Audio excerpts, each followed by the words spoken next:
L'équilibre naturel du Drac est un état fragile et la mission de la Cléda est de le restaurer et de le préserver.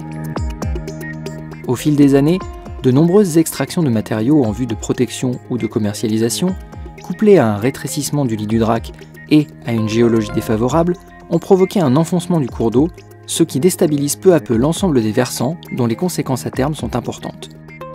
Conséquences écologiques, avec la destruction du milieu de vie des poissons, la disparition de la nappe phréatique, asséchant la végétation et détruisant les adous, dont le rôle pour la faune aquatique et la limitation de l'impact des crues est essentiel, mais également des conséquences socio-économiques avec des glissements de terrain, fragilisant les infrastructures, routes, ponts, habitations. Alors, le Drac est déstabilisé sur près de 4 km, depuis l'amont du plan d'eau du Champsaur jusqu'à Saint-Bonnet-en-Champsaur. Sur ce linéaire, on observe un enfoncement majeur du lit du Drac, avec des enfoncements de l'ordre de 3 voire 4 mètres depuis les crues de 2005 et de 2008.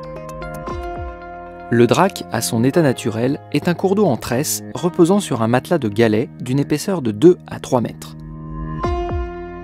Aujourd'hui, ce matelas alluvionnaire a été creusé par le Drac, qui a alors atteint une couche d'argile tendre.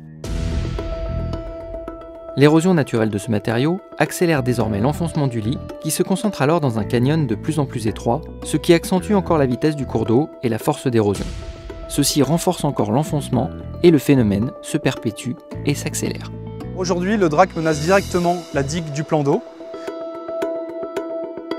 Si l'enfoncement se poursuit, la digue du plan d'eau va être affouillée, elle va rompre et on peut même imaginer un phénomène de surinondation qui provoquerait des dommages importants sur les biens et les personnes à l'aval du plan d'eau du Champsaur. Ce phénomène d'enfoncement est actuellement bloqué par un seuil en amont du plan d'eau du Champsaur qui retient les galets et préserve le lit à l'amont. Mais cela crée un fossé au pied de ce seuil qui se creuse de plus en plus et provoquera inévitablement son effondrement. La conséquence la plus directe est une aspiration de l'ensemble des matériaux situés à l'amont et donc nous allons avoir un enfoncement du lit du Drac qui se propage indéfiniment vers l'amont.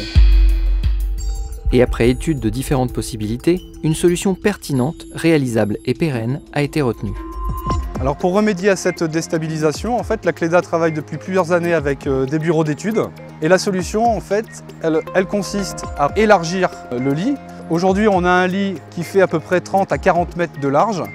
On va rétablir une largeur de 80 mètres minimum et aller jusqu'à 200 mètres pour dissiper l'énergie des crues.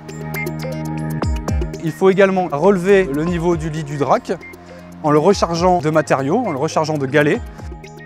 Cette reconstitution du matelas alluvial se fera en prélevant des matériaux sur les berges creusées lors de l'élargissement du lit, mais également avec des apports externes de galets issus de curages d'entretien nécessaires sur les cours d'eau annexes au Drac.